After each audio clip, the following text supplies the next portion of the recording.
Bonjour et bienvenue sur l'e-Trophée Andros. Nous sommes dans les Alpes-Maritimes à Isola 2000 et vous le voyez dans un paddock à quelques minutes du départ. Avec des invités, nous allons parler évidemment transition énergétique, écologie, mobilité. Alors je vous présente tout de suite nos invités. Je commence par Arnaud de Samer. Bonjour Arnaud. Bonjour à tous. Pilote.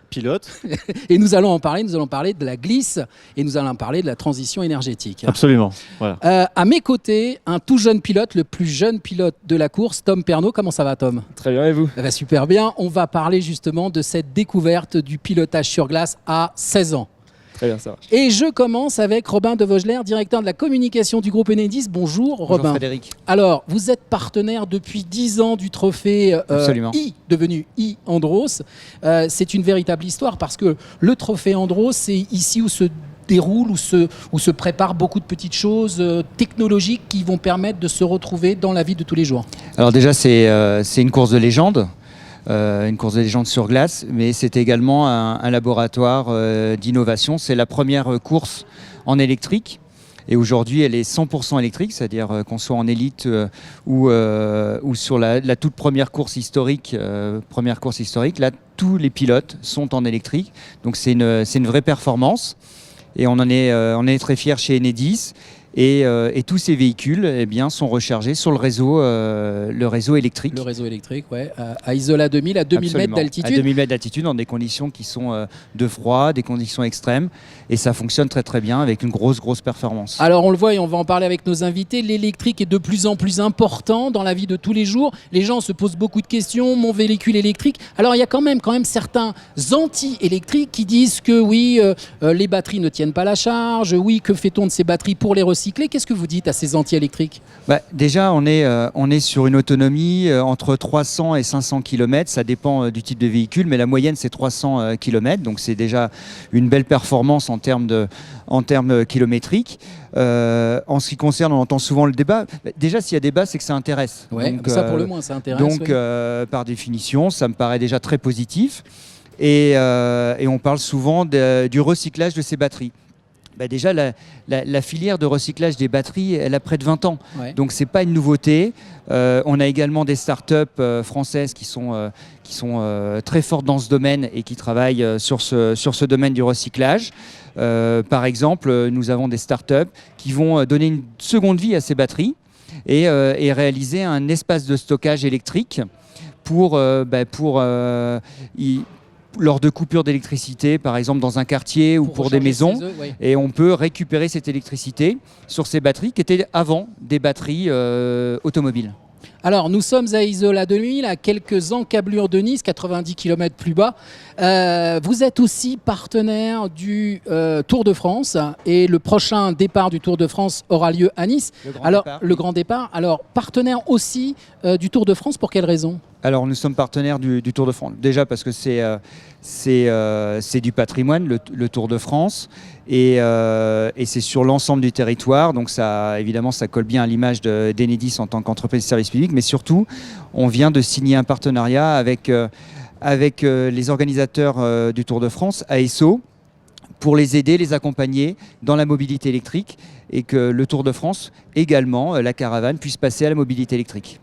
Merci beaucoup Robin. Je me tourne vers notre premier invité, notre ami humoriste Arnaud de Samer. Bonjour Arnaud. Bonjour. Alors vous êtes humoriste, pilote averti puisque vous courez sur karting, vous pilotez sur karting, sur piste. Ouais. Et là, depuis maintenant 2016, oui. Vous courez devenu le trophée e-Andros. Quelles sont les sensations pour ceux qui ne connaissent pas les sensations du pilotage sur glace ? Oula! Les sensations du pilotage sur glace, c'est une perte totale de tous ses repères et un réapprentissage du pilotage. Tom pourra le confirmer, un réapprentissage total du pilotage, puisque on parle d'une discipline qui est complètement à part, ouais. et qui oblige les pilotes à oublier tous les repères sur asphalte. Donc c'est super intelligent, c'est super intéressant et je suis super intelligent et c'est, j'aime pas dire ce mot, comment on dit en français, challengeant. Oui, on va jusqu'au bout, on va chercher ses limites. Ouais, jusqu'au c'est ça. Et surtout ces petites voitures de roues motrices qui sont infernales à piloter et qui demandent beaucoup de travail derrière le volant. Donc c'est assez passionnant. C'est assez passionnant. Ouais. Et alors, quelle est la différence véritablement entre une électrique et une thermique quand on pilote ? On va parler dans les grandes lignes. Les différences en termes de pilotage sont pas énormes puisqu'on reste sur des mêmes châssis, sur la même structure de voiture. C'est juste le bloc de propulsion qui est différent. Les deux grosses différences moi que je vois, c'est le couple avec cette puissance qui est délivrée par l'électrique instantanément. 100% de la puissance du moteur est délivrée instantanément. Et l'absence de passage de rapport. Il n'y a plus de vitesse. On est sur un seul et même rapport. Ce sont les deux grandes différences que je vois. Le bruit évidemment, mais derrière le volant, quand on pilote, le bruit, on s'y attache pas beaucoup. Ouais, pas beaucoup. C'est surtout les gens au bord de la piste qui s'y intéressent ou pas d'ailleurs. Mais après, en termes de pilotage, il n'y a pas vraiment que ce soit. J'ai pu tester des voitures électriques, des cartes électriques absolument, également. Il n'y a pas énormément de différence en termes de pilotage même. D'accord. Et alors, que répondez-vous ? C'est la question que je viens de poser à un professionnel de l'énergie. Que répondez-vous à ces anti-électriques ? Mais c'est formidable. Les anti-électriques sont formidables. Ce sont les meilleurs ambassadeurs de l'électrique parce que ce sont des personnes qui, avec leurs questions, leurs questionnements, soulèvent des problèmes auxquels on va forcément répondre puisque c'est dans l'ordre des choses, puisque c'est de toute façon, on ne va pas pouvoir lutter contre l'évolution et contre cette histoire-là. On ne va pas faire un retour en arrière sur le pétrole et le thermique.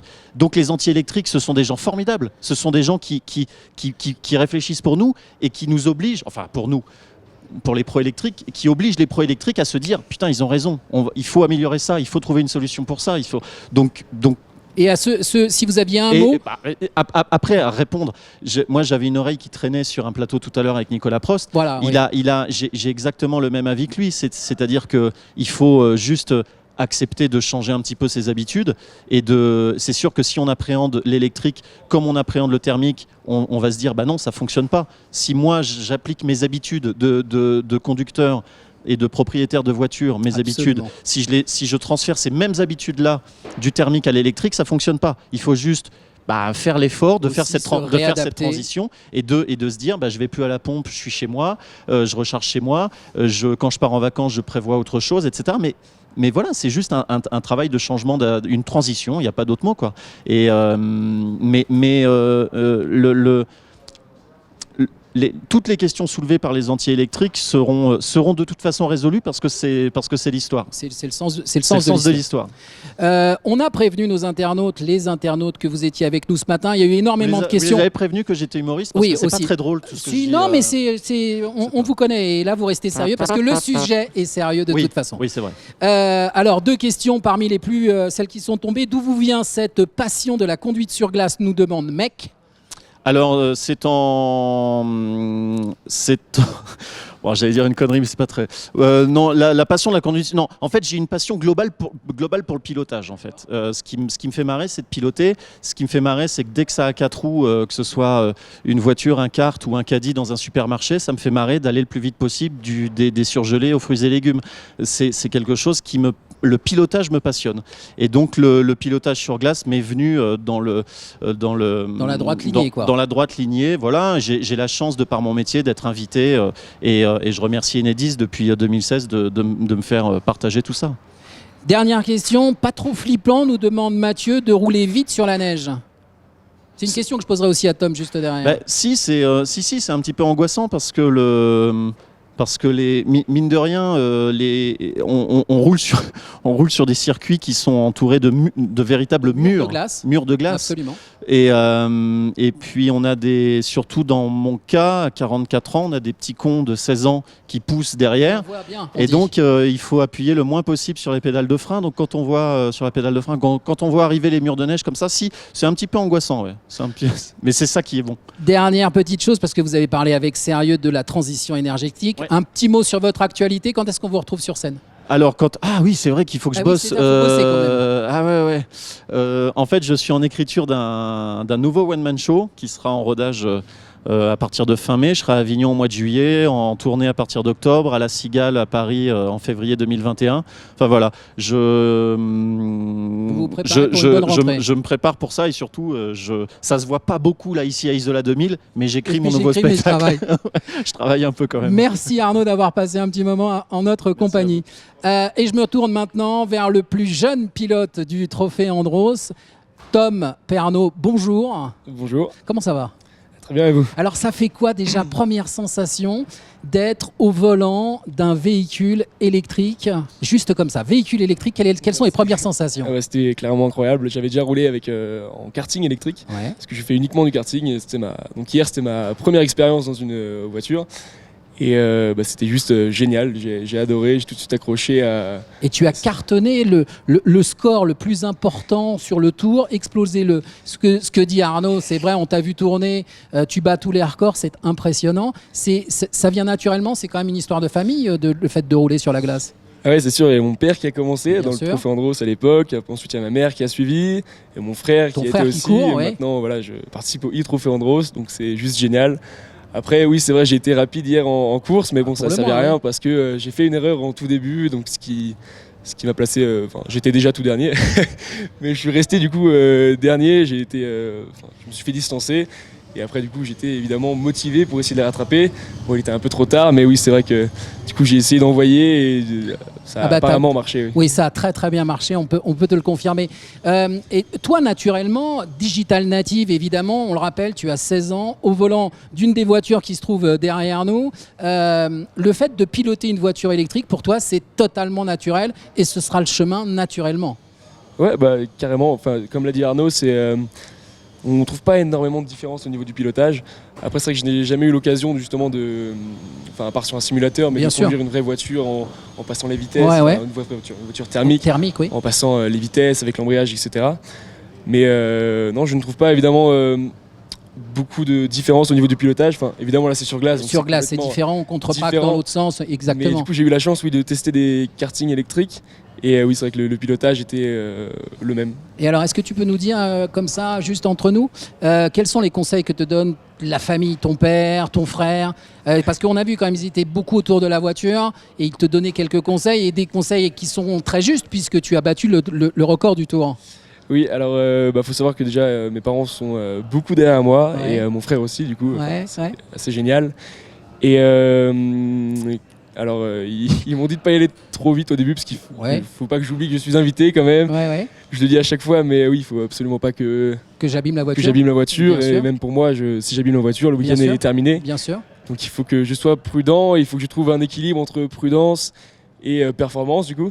Parce que je sais que devant il y a énormément de niveaux, donc il faut à la fois que j'essaye d'envoyer, mais à la fois, du coup j'essaie d'aller chercher les limites.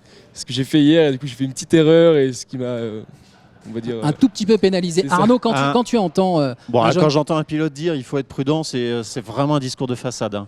Ah ça, n'importe quel pilote vous dit je vais être prudent. Mais moi, bien sûr. En tout cas, il met le casque et il envoie. Oui. En tout cas, Tom, merci beaucoup de ta présence. Je le dis à ceux qui nous regardent, c'est très impressionnant parce que Tom Pernaut a 16 ans, il pilote remarquablement bien, il est d'une gentillesse, c'est fabuleux, et j'aimerais que toute cette génération qui nous regarde sur les réseaux sociaux prenne conscience, comme il le dit, des voitures électriques. Il pilote très très bien, on te souhaite une très belle carrière. C'est bien. Oui. Il avait moins 5 ans quand on a gagné la Coupe du Monde en 98. Oui. Il avait moins 5 ans. C'est vrai, ça fait comme ça des calculs. On est sur... Je suis très jeune, il pensait que j'étais un peu plus vieux. Non, nous on s'est bien aperçu que tu avais 16 ans et que tu es très sympa. Moins 5 ans. Moins 5 ans, oui Arnaud, ça fait mal. Là. Ça te dit rien ça. Ça dit évidemment quelque chose. Ça lui dit quelque chose. Merci beaucoup Tom d'avoir pris un petit peu de temps avant de recourir cet après-midi sur le circuit d'Isola 2000. On te souhaite le meilleur, franchement, et continue et reste comme... Oui. Descends un peu, arrête un petit peu. Je roule avec lui quand même. Oui, c'est ça, on va regarder. Tu lui souhaites du bien, comme aux autres. Voilà. Merci Arnaud d'avoir été présent avec nous. Merci Robin, évidemment. Merci à vous tous. Merci d'avoir été présent sur ce plateau. On se retrouve très bientôt pour d'autres aventures. La prochaine fois, ce sera à Serre-Chevalier. Merci et au revoir.